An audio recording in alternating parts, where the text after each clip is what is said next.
This lecture is for week 3 for CBU Ops Psychology 322 Theories of Personality. This week's lecture, we are going to discuss Erik Erikson's identity theory. Just some beginning remarks about this. Of course, Erik Erikson is probably one of the most influential psychologists in the 20th century. Of course, as with most of psychology in the 20th century, it is reacting either favorably toward or negatively to Sigmund Freud's theory. So we usually, at some level, compare Erikson to Freud. Erikson having the psychosocial components, the psychosocial stages of development, whereas Sigmund Freud, of course, has the psychosexual theory of development and personality.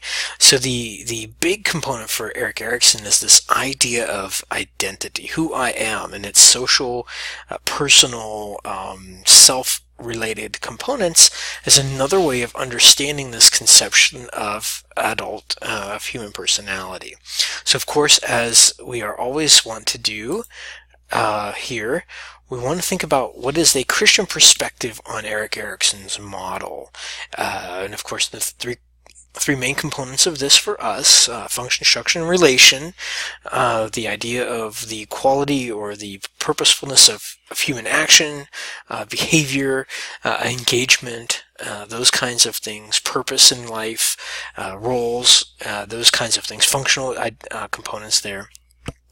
Structural are the faculties or the properties that comprise human personality or human nature, and so Erik Erikson has some ideas about that as well, and Christian perspective on those things as well. And then finally, the idea of the relationality component, that is, how important are relationships to human personality. So are they constructive of it? Do human beings emerge out of relationships, or are they byproducts? And of course, I refer you to our earlier lectures, especially week 1, where we delve into this in much more detail. So to begin with, we will review Erik Erikson, and so Erik Erikson's model is really one of my favorite models, simply because it's this idea of epigenesis. And this principle is this idea that there's a sequence of events or movement over time, right? We can think in terms of evolution, trajectory, development. We begin in one component and we are aiming toward another, right? There's a goal or teleological drivenness and engagement to this. There's a thing of perspective or trajectory over time. And there's a sequence of events, and this idea of epigenesis is very interesting to me, simply because what it means is that, yes, there are genetic innate factors that are interacting with the environment. However, it is also the environment that's having a huge role on genetics. And so it's this idea that most people tend to think that genetics drive and determine their expression, behaviors, personality characteristics, predispositions toward disorders, diseases, things like that. And what epigenetics is talking about is how it's this mutually influencing or reciprocal kind of process, where the environment also has a significant impact on one's genetic code, one's genetic makeup. And so Erikson is in this unique space where he's talking about how human development, human personality, characteristics, traits are impacted by the environment, and how these things can result in positive developmental outcomes and characteristics, as well as negative ones. So the goal for Erik Erikson was to refocus instinctual energy for the needs of each stage. So these innate driven needs and motivations and instincts are refocused at each stage based on the environment that the person finds him or herself in. And the idea or the goal is to achieve an adaptive balance between these two poles. So as we'll go through this, there'll be a crisis or a turning point at each stage where certain characteristics, certain behaviors and actions and perspectives are either developed and engaged, resulting in a positive outcome, or there is a negative outcome where those needs, desires, characteristics, traits are thwarted, or they go in a more negative trajectory. And then of course how that relates and develops into a basic strength that the person would take into his or her next developmental stage. Just an interesting side note in here with this idea of crisis and turning point and developmental trajectory. An important book by Albert Wolters called Creation Regained. In Christian perspective, this is the idea that initially the human creature was born naive, and there is this idea of developmental trajectory. Right? The Bible starts with this idea of being in a garden, a primordial, undeveloped, but essentially morally good. It's a good creation, and the human creature is intended to be a steward of this creation. Now, the ultimate trajectory of this garden is actually the development of human culture and civilization, represented in the idea of the city. And so then at the end of the Bible, we see in the book of Revelation a lot of city language. There's a new Jerusalem, and there's some very profound and beautiful language describing this, and how we can view, as Wolters would say, that the intended trajectory over time was intended for good and positive and virtue, love, faith, hope, things like that. However, with the advent of the original sin, the humans choosing a negative outcome instead of a positive one, an evil outcome instead of a positive one, what Wolters argues is that puts this idea of crisis in terms of a negative trajectory as a potential outcome. So just something to think about as we go through this and we're looking at the different stages. So generally, these are the 8 stages leading into adult identity formation. Another author who I highly, highly recommend, his name is Dan McAdams, and he wrote a book called The Stories We Live By. And he argues that stage 5, identity cohesion versus role confusion, is the fundamental task for humans, period. And how stages 1 through 4 form the building blocks for our identity, and then the remaining stages, 5, 6, 7, 8, are human attempts to drive this identity into a sense of coherence, a sense of a meaningful, powerful narrative, identity story about who we are and where we're headed. So I highly recommend Dan McAdams' appropriation of these psychosocial stages, this idea of identity from Erik Erikson's perspective, and how this plays itself out. So to begin with, we want to talk about trust versus mistrust. Now, this is the first stage, and of course, it's birth to year 1. This corresponds to the oral stage in Freud's model, for those of you familiar with that.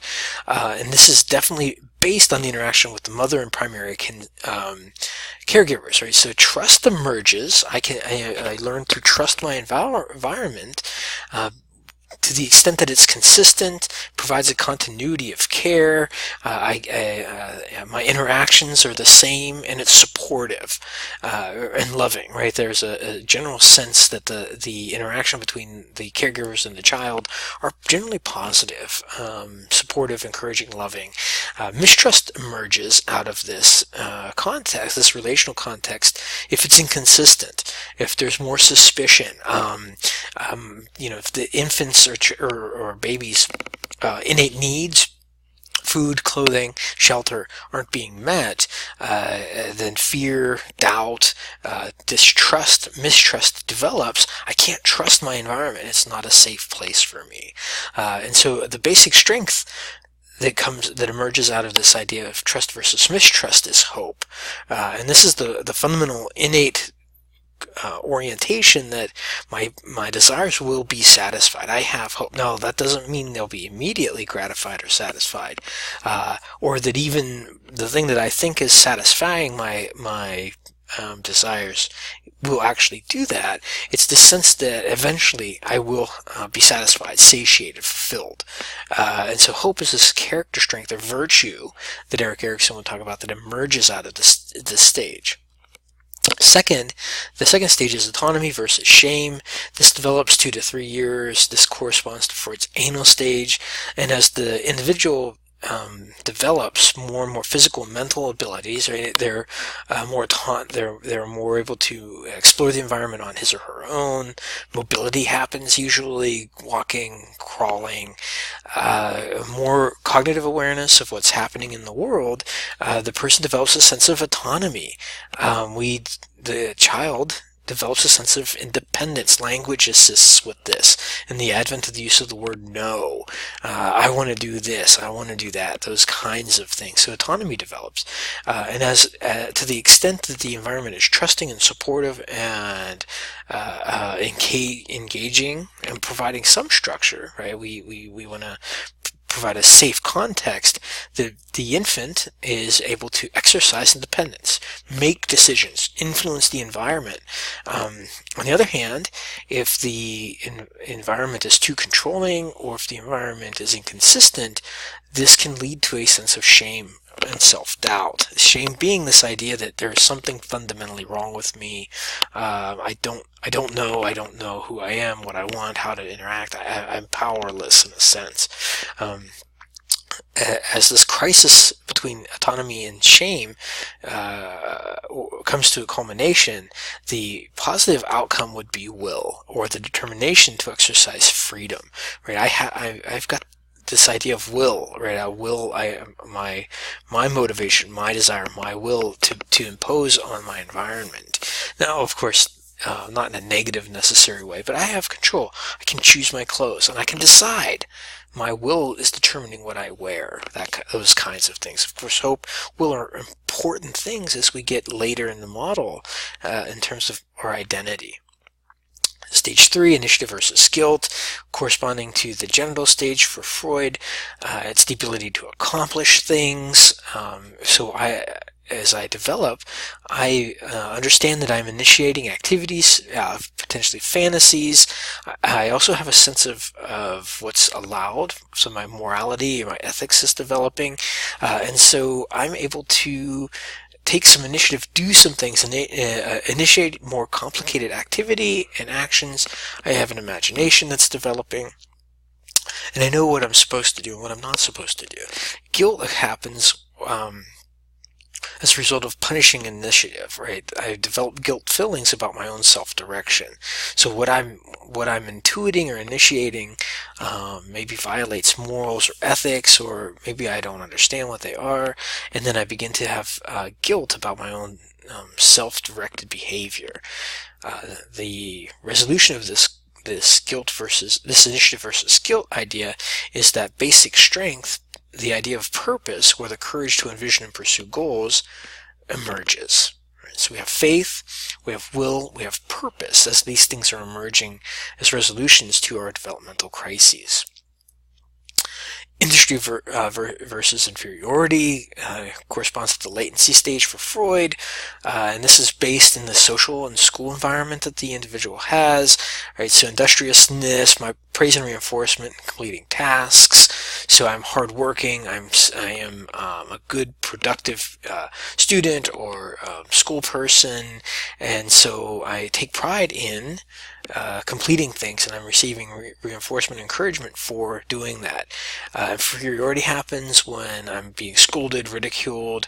I feel inadequate, and so as the surround happens, or if we think about this industry versus inferiority, more and more the focus goes away from the primary caretakers and more to the social group, teachers, other important adults in the person's life, as well as other children, schoolmates, things like that, where we see social competition, we measure things, compare ourselves to others, and then this idea of inferiority or industriousness can develop.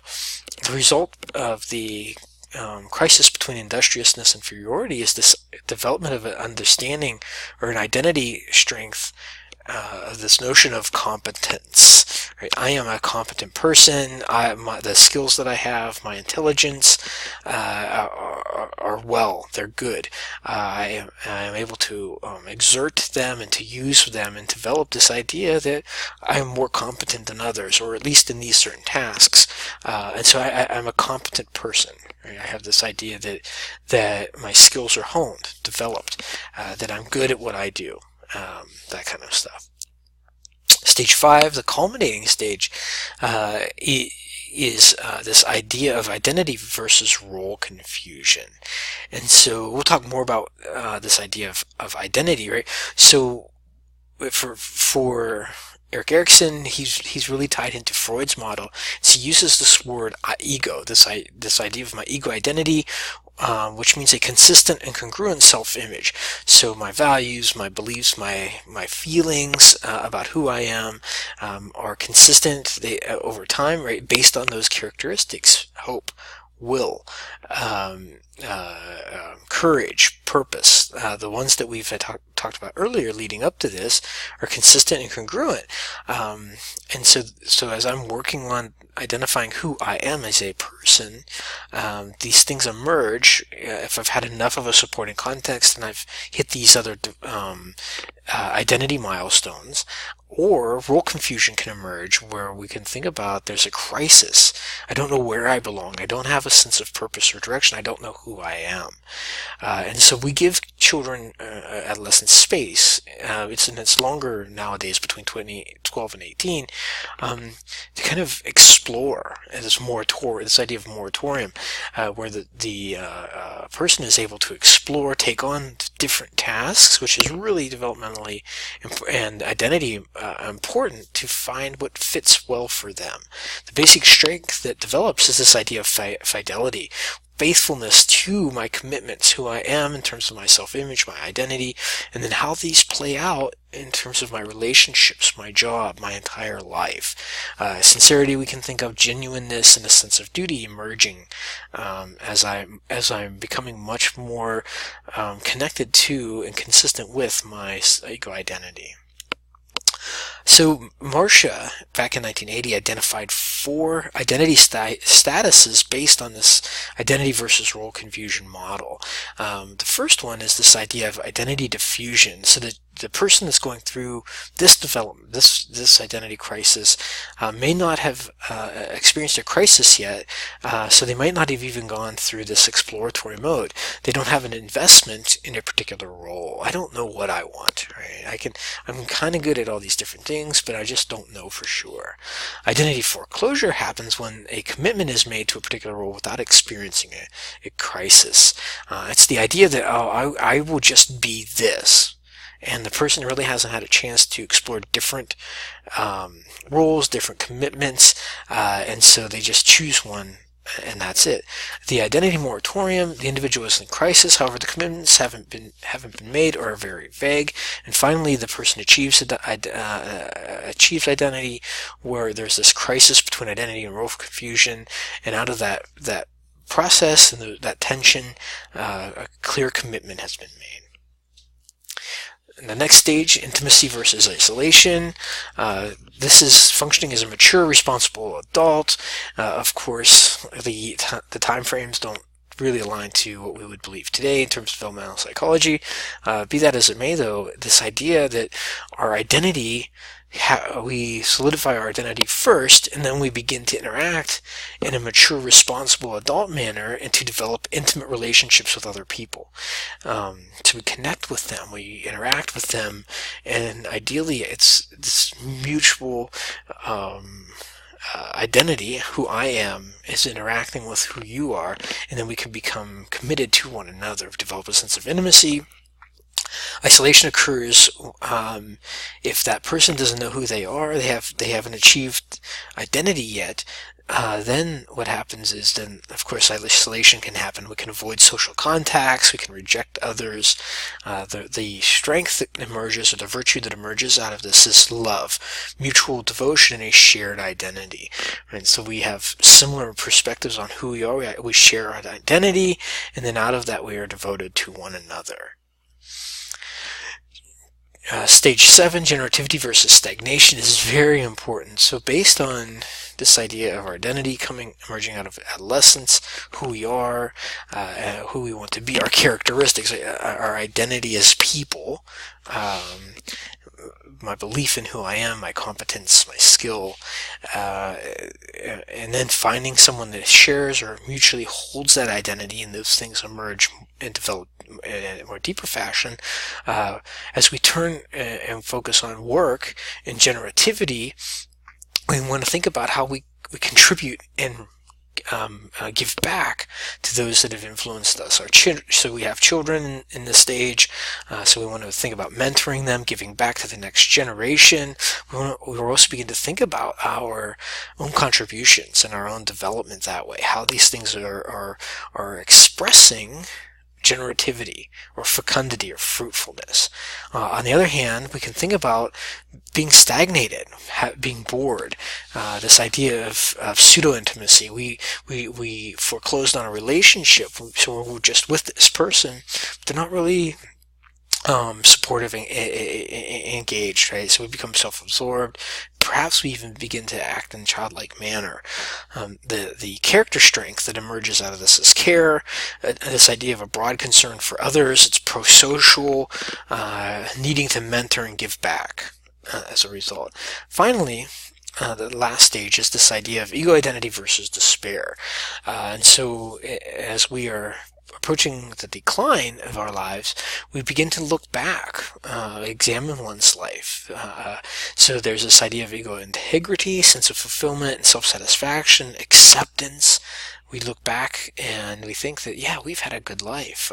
We've made some mistakes, but overall we've invested in our families. We've produced some significant contributions professionally to the community, and we're satisfied. On the other hand, there's this idea of regret or anger or frustration, or what Erickson calls despair, and then what emerges from the crisis between integrity and despair is this idea of wisdom. Right? We're concerned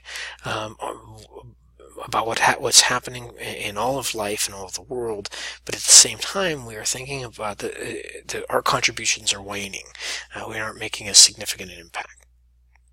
So overall, we can see the trajectory from hope to wisdom at each stage, and ideally, as people are progressing through these courses, these characteristics become added to their identities: hope, will, purpose, competence, fidelity, love, care, and wisdom.